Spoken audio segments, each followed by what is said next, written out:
ब्रह्मानंदं परम सुखदं केवलं ज्ञानमूर्तिं द्वन्द्वातीतं गगन सदृशं तत्त्वमस्यादिलक्ष्यम् एकं नित्यं विमलमचलं सर्वधी साक्षिभूतं भावातीतं त्रिगुणरहितं सद्गुरुं तन्नमामि। अखण्डमण्डलाकारं व्याप्तं येन चराचरं तत्पदं दर्शितं येन तस्मै श्री गुरुवे नमः। अवधूत श्री दत्तात्रेय जी महाराज कहते हैं, बाहर के प्रपंच में तो भ्रांति ज्ञान ही होता है और उसके अंतर में अर्थात सूक्ष्म जगत में जो मध्य में स्थित ज्ञान है वही समीचीन ज्ञान है। जैसे नारियल के फल के भीतर जल रहता है, इसी प्रकार उसके भीतर आत्मा जानने योग्य है। उसी ज्ञान से साधक जीवन मुक्त होता है। पौर्णमास्यां यथा चंद्र एक एवाति निर्मलः येन तत्सदृशं पश्येत् द्विधा दृष्टि विपर्ययः।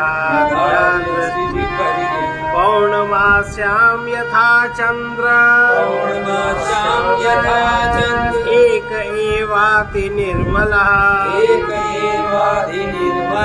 तेन तत्सदृशं पश्येत् द्विधा दृष्टि विपर्यया।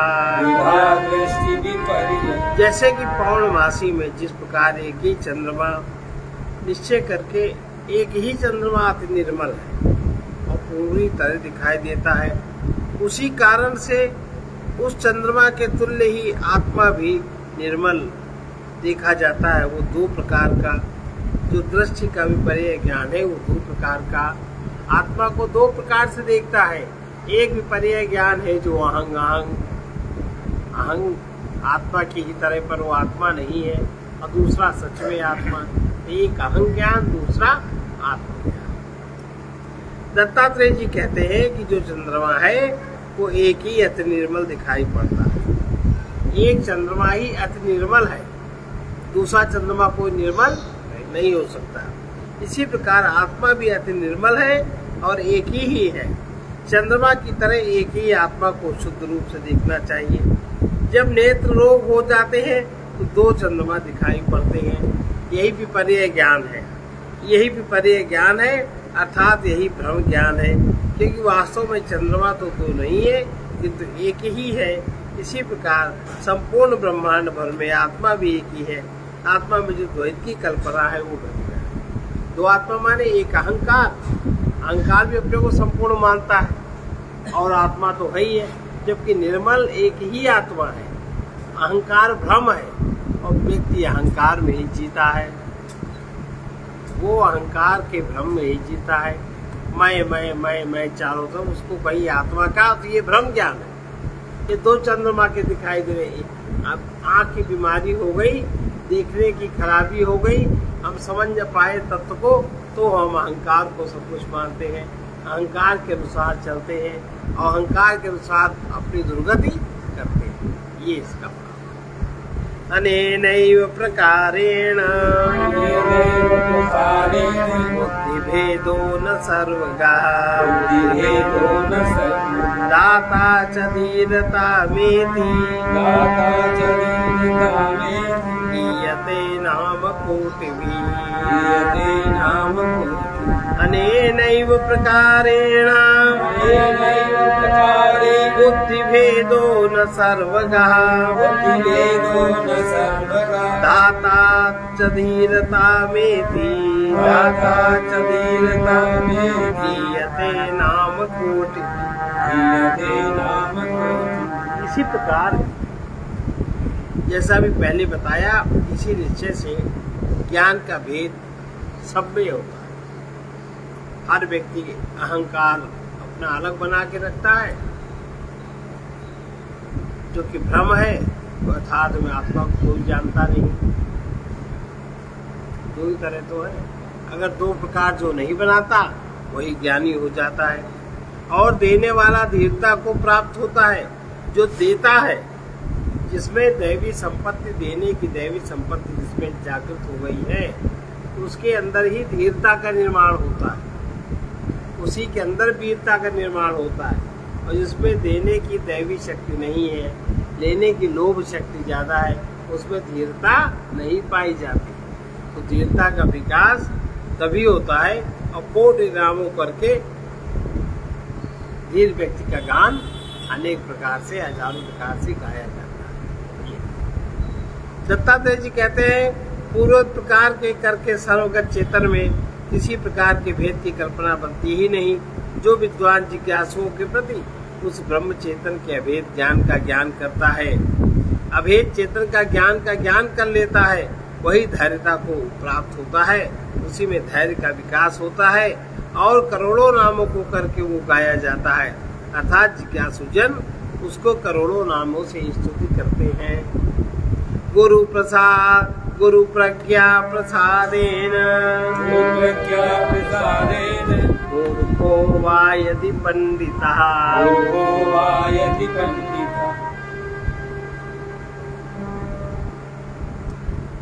यस्तु सम्बुध्यते तत्त्वं विरक्तो भवसागरात् गुरु प्रज्ञा प्रसादेन मूर्खो वा यदि पंडितः यस्तु सम्बुध्यते तत्त्वं विरक्तो भवसागरात्। गुरु की बुद्धि गुरु प्रज्ञा प्रसादेन, गुरु की बुद्धि के प्रसाद से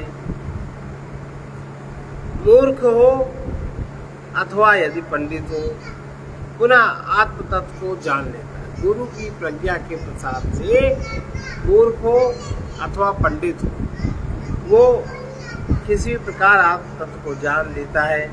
वो पुरुष संसार रूपी सागर से विरक्त हो जाता है, उसमें वो आसक्त नहीं होता।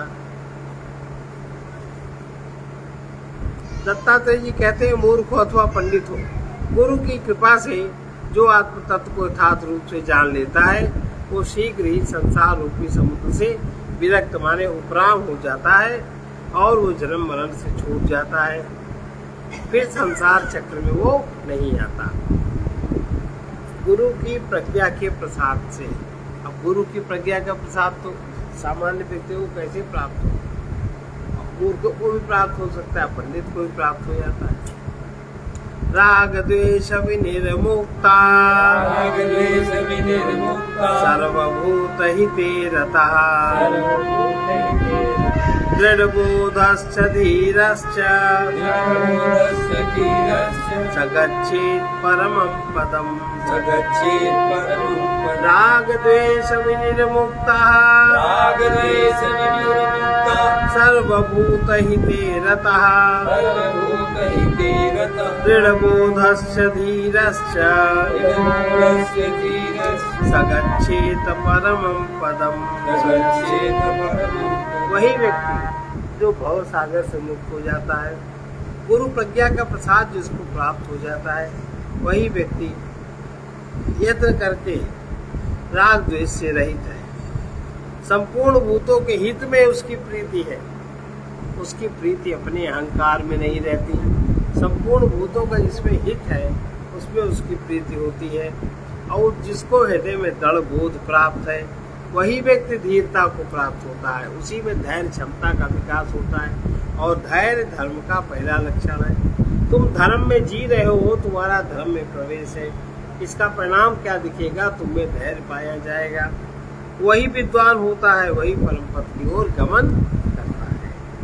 दत्तात्रेय जी कहते हैं, सोई विद्वान अर्थात ज्ञानवान परम पद को प्राप्त होता है, जो कि राग द्वेष आदि से रहित हो जाता है और संपूर्ण भूतों के हित की ही वो इच्छा करता है, किसी के भी अहित की वो इच्छा नहीं करता। फिर जिसको आत्मकामी दृढ़ बोध जागृत हो जाता है, तो वही यथार्थ ज्ञान है और वही धैर्य वाला भी है, वही परम पद को प्राप्त होता है। कोई दूसरा परम पद की ओर गमन नहीं कर सकता। घटे भिन्ने घटाकाश आकाशे लीयते यथा देहा भावे तथा योगी स्वरूपे परमात्मनि देहा भाव घट भिन्ने घटे भिन्ने घटाकाश आकाशो लीयते यथा देहा भावे तथा योगी स्वरूपे परमात्मनि जिस प्रकार से घटे भिन्ने घट का अपने आकार से भिन्न हो जाने पर घट का जब आकार बिगड़ जाता है, जब घट का नाश हो जाता है, तो जिस प्रकार से घड़ा जितना आकार धारण कर सकता है, जितनी मिट्टी है उतना ही तो आकार धारण करेगा। जितना आकार धारण कर सकता है उतने ही आकाश को वो अपने में समेट पाता है, और जितना वो धारण नहीं कर पाता, उसमें धारणा शक्ति नहीं है अगर, तो वो बिल्कुल भी आकाश को समेट नहीं पाता। इसी प्रकार जिस व्यक्ति में जितनी धारणा शक्ति परमात्मा की प्रकृति से जितनी वो धारित कर लेता है, उतना ही वो परमात्मा के क्षेत्र को अपने में समेट पाता है। और जो नहीं कर पाता, जो अहंकार की ही धारित शक्ति को उसी में जीता है, वो बिल्कुल परमात्मा को अपने में ग्रहण नहीं करता। घट के नाश होने पर जैसे घटाकाश महाकाश में लीन हो जाता है, वैसे ही देह के नाश होने पर जो जीवन मुक्त है वो परमात्मा के स्वरूप में वो जहाँ का तहाँ वही स्थिर हो जाता है। जब तक घट रूपी उपाधि बनी है तब तक घटाकाश कभी महाकाश के साथ भेद प्रतीत होता रहता है। उपाधि के नाश होने पर जैसे घटाकाश का महाकाश के साथ अभेद हो जाता है, वैसे ही सूक्ष्म शरीर रूपी उपाधि के नाश होने पर ज्ञानवान का आत्मा भी परमात्मा में लीन हो जाता है, अर्थात दोनों एक हो जाते हैं। उक्ते हम कर्म युक्तानां मतिर्यांते पिशागति न चोक्ता योग युक्तानां मतिर्यांते पिशागति उक्तेयं कर्म युक्तानां मतिर्यांते पिशागति न चोक्ता योग युक्तानां मतिर्यांते पिशागति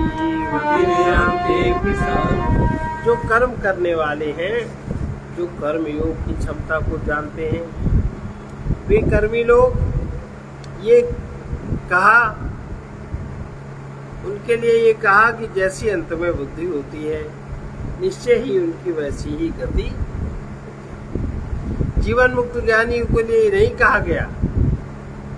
ये जो कर्म में ही लगे रहते लोग हैं, जो कर्मवान कर्मी लोग हैं, उनके लिए कहा गया कि भाई ये कर्म करते हो, ऐसे कर्म करो कि अंत में तुम्हें परमात्मा याद रहे। उनके लिए कहा गया कि अंत में जैसी बुद्धि होती है निश्चय ही उनकी वैसी गति होती है।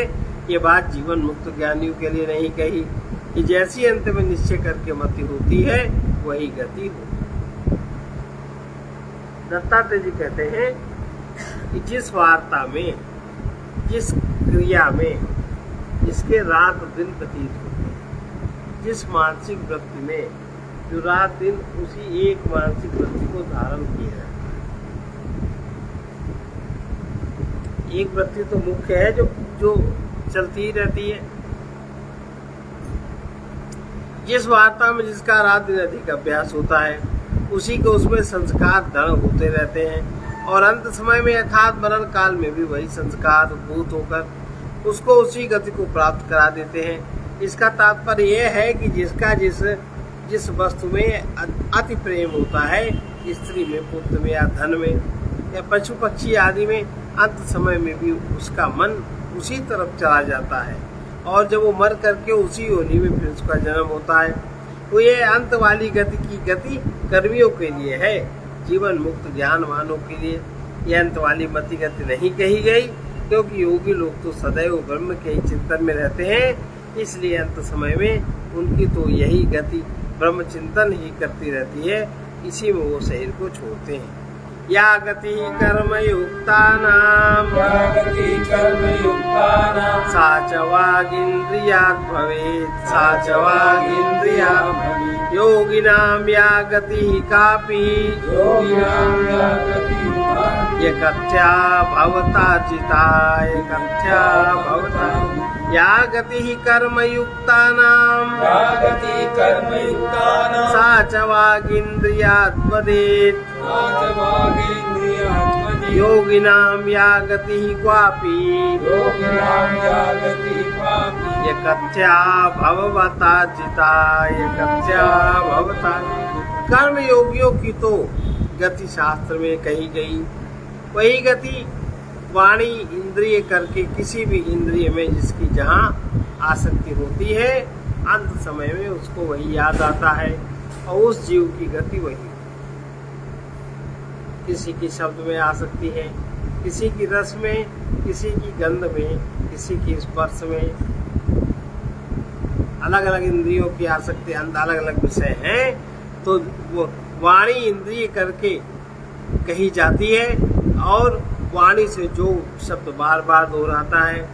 और योगियों की जो गति है वो निश्चय ही तुमने संग्रह की है। कहीं भी ये कथन करने योग्य योगियों के लिए कथन नहीं है, क्योंकि योगी वाणी में, इंद्रियों में, मन में रमण करते ही नहीं है। उनका रमण तो ब्रह्म में ही होता है। कर्म योगियों की जो स्वर्ग और नरक की प्राप्ति रूपी गति है, सो तो शास्त्रों में कथन की है और वाग इंद्री भी उसको कथन कर सकती है। और आत्मज्ञानियों की जो गति आप लोगों ने शास्त्रों में देखी, वो मन वाणी को आगे रखे नहीं कही जाती।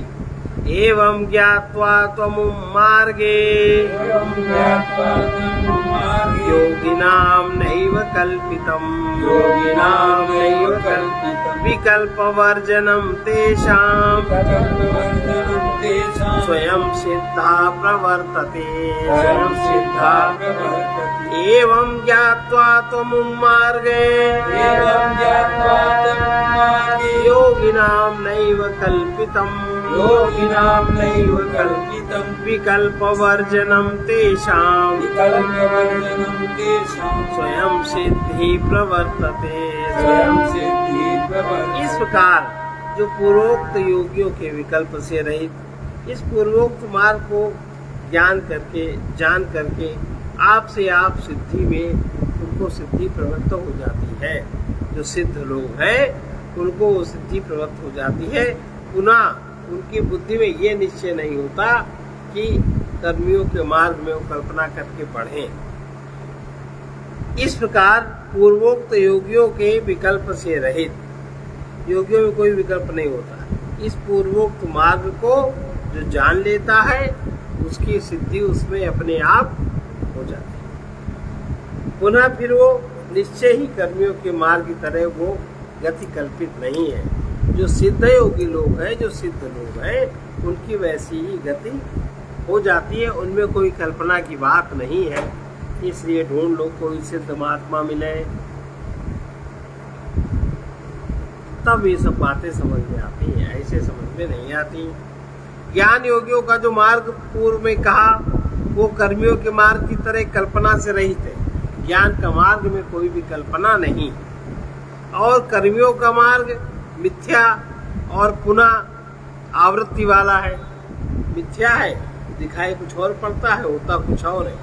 दिखाई पड़ता है व्यक्ति बहुत अच्छा और उसकी मानसिक स्थिति देखो, उसमें लोभ वृत्ति का प्रवाह चल रहा है कि मोह वृत्ति का प्रवाह चल रहा है, ये उसके शरीर के आकार से, प्रकार से, व्यवहार से पता लगता है कैसा चल रहा है।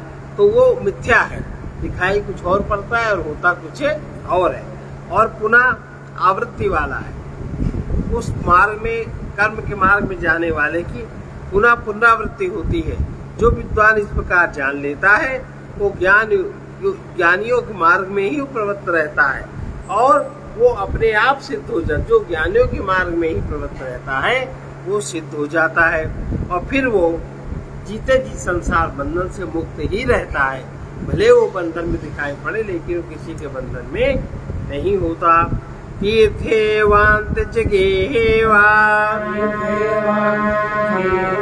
यत्र कुत्र मृतोऽपि वा यत्र कुत्र मृतोऽपि वा न योगी पश्यते गर्भा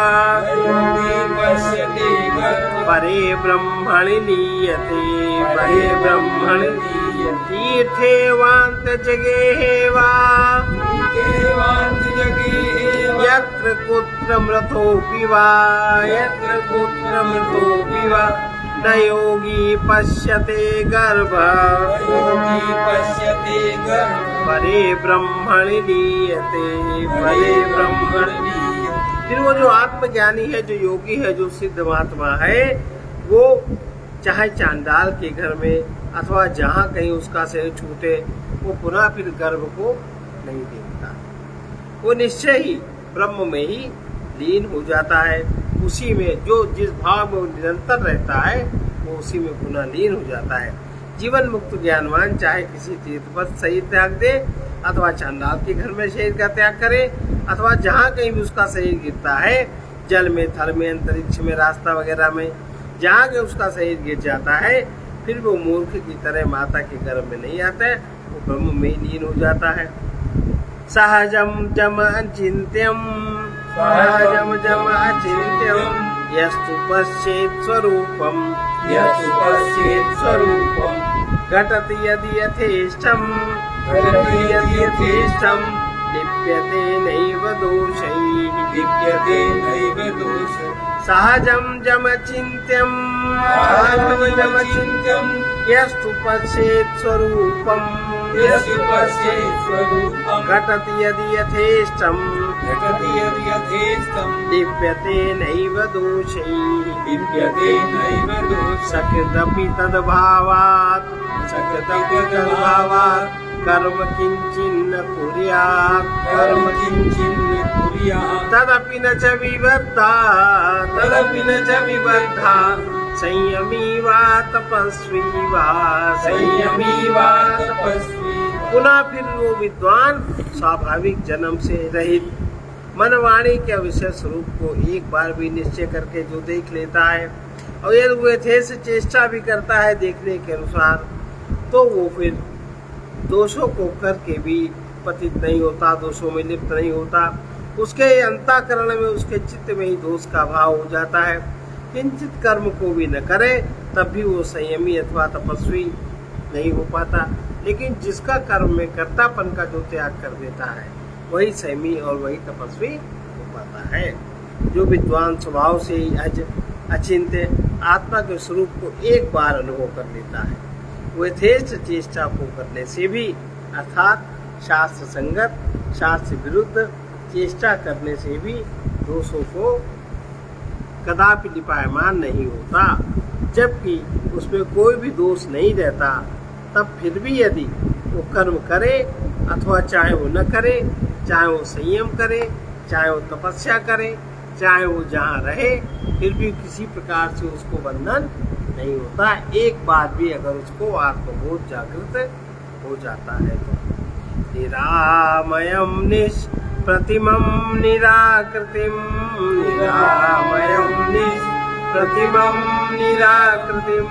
निराशयम निर्वपुषम निराशिषम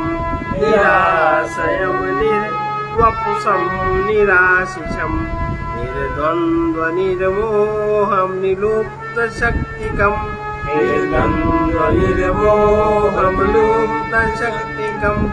तमीशमात्मानमुपैति शाश्वतम्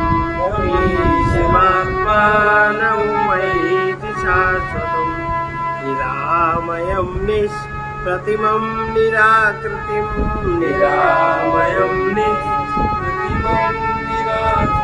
निराशयं निर्वपुषं निराशिषं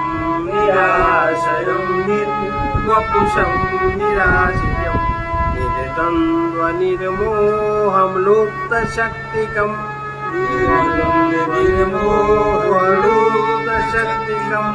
तमीशमात्मानमुपैति शाश्वतम्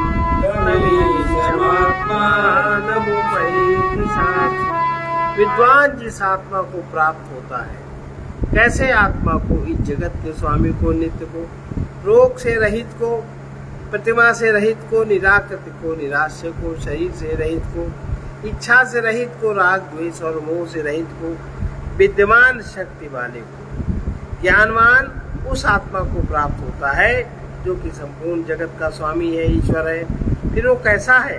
वो नित्य है, नाश से रहित है, रोग से रहित है, प्रतिमा आदि मूर्ति आदि से रहित है, आकार से भी रहित है। संसार के जितने स्थूल पदार्थ हैं वे सब सूक्ष्म प्रकृति के आश्रित हैं और प्रकृति चेतन आत्मा के आश्रित है। आत्मा निराश्रय है, अर्थात किसी के भी आश्रित नहीं होती। फिर वो कैसा है? शरीर से रहित है, इच्छा से रहित है, राग द्वेषादि सुख दुखादि द्वंद्वों से भी वो रहित है, मोह से भी रहित है, अलुप्त शक्ति है, उसकी शक्तियां अलुप्त हैं, प्रकट नहीं है, अर्थात उसकी शक्ति भी लुप्त हुई नहीं है, उसकी शक्ति छिपी हुई है, प्रकृति में ही छिपी हुई है, उसकी शक्ति लुप्त नहीं है। जो चाहता है उसकी शक्ति को प्राप्त कर देता है, बस।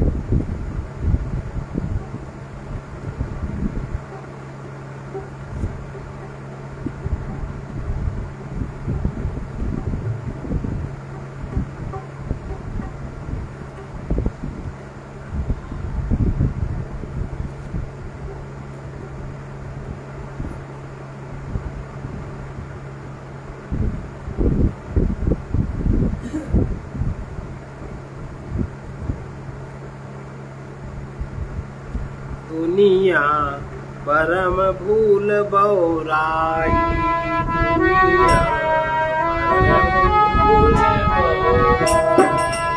दुनिया परम भूल बौराई, दुनिया परम भूल बौराई, दुनिया परम भूल बौराई, दुनिया आत्म राम सकल घट भीतर, आत्म राम सकल घट भीतर, जाकी सुधि नहीं पाई, जाकी सुधि नहीं पाई, या परम भूल बौराई,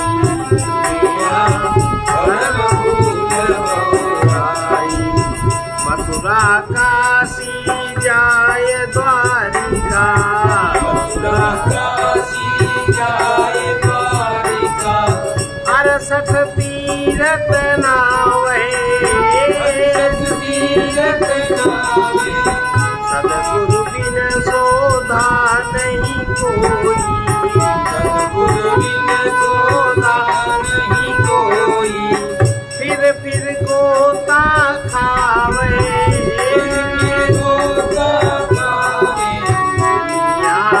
परम भूल बौराई, दुनिया परम भूल बौराई, चेतन मूरत जड़ को सेवै, चेतन मूरत जड़ को सेवै, बड़ा धूल मत गैला, धूल मत गैला, देह आचार किया का होई, देह आचार किया का होई, भीतर तो मन मैला, भीतर तो मन मैला, दुनिया परम भूल बौराई, दुनिया परम भूल बौराई, जप तप संयम काया कसनी, जप तप संयम काया कसनी, सांख्य योग व्रत दाना, सांख्य योग व्रत दाना, ज्ञाते से मिला, जाके नहीं ब्रह्म से मिला, गुण हरे कर्म बंधाना, गुण हरे कर्म बंधाना, परम भूल बहुराई, परम भूल बकता रोए रोए कथा सुनावे, रोए रोए कथा सुनावे, रोता सुन घर आवे, रोता सुन घर आवे, ज्ञान ध्यान की समझ न किसी को, ज्ञान ध्यान की समझ न किसी को, कह सुन जन्म गवावे, कह सुन जन्म गवावे, दुनिया परम भूल बहुराई, दुनिया परम भूल बहुराई, जन दरिया ये बड़ा अचंभा, जन दरिया ये बड़ा अचंभा, जन दरिया माने भीड़, जन दरिया वाले लोगों की भीड़, ये जिसके यहाँ ज्यादा भीड़ ज्यादा ज्ञान, ये तो भ्रम है, ये बहुत आश्चर्य होता है। जन दरिया ये बड़ा अचंभा, जन दरिया ये बड़ा अचंभा, काहे न समझे कोई, कहे न समझे कोई, भेड़ पूछ गई सागर नाने,